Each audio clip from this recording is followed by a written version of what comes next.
Here's a photomicrograph of our beautiful Cyanobacterium nostoc. Now, nostoc belongs to domain bacteria. It is a prokaryote, meaning it lacks a membrane-bound nucleus. What makes cyanobacteria wonderful is that they make chlorophyll A.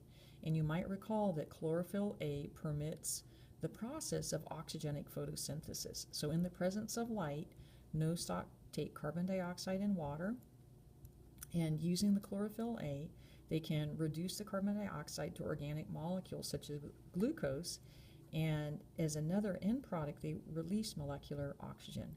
So nostoc, just like plants, just like Elodea, are considered photoautotrophs.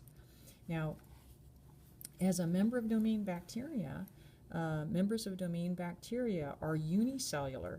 So let me see if I can get my little pointer here. So each of these round cells is a single cell. If we were to break that single cell away, it could still live, it could grow and divide.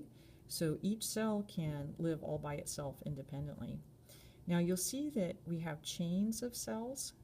So when they divide, they don't separate, so they form these beautiful chains of cells. And we'll notice in these chains, especially if the nostoc are growing in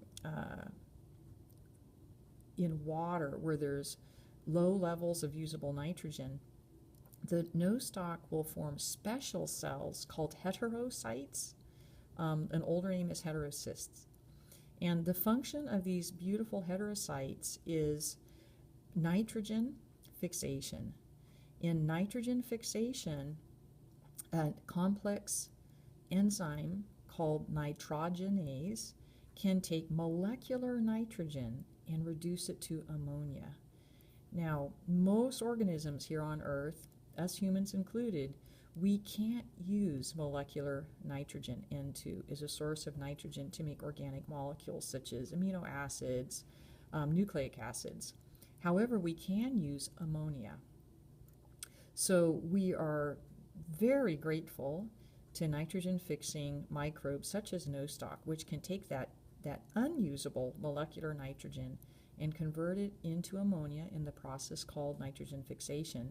And then other organisms such as ourselves, we can use the ammonia then to make organic molecules such as amino acids, proteins, and nucleic acids. Okay, so this is the beautiful nostoc. Now, if you go out on a nice warm summer day and you find fresh water, maybe like a pond, and you see greenish pond scum, there's a good chance that if we look at that pond scum under the water, that we will see that some of that scum is made up of cyanobacteria. So we'll try to bring in some pond scum samples and see if we can see some cyanobacteria.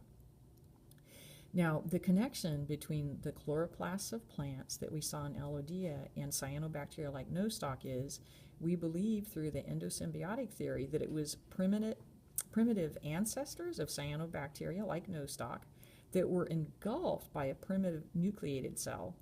And those primitive cyanobacteria took up housekeeping within that primitive cell, and eventually the cyanobacteria evolved into the chloroplasts that we see in plants such as Elodea, and the chloroplasts that we'll see in other eukaryotic microbes, often referred to as algae such as Spirogyra.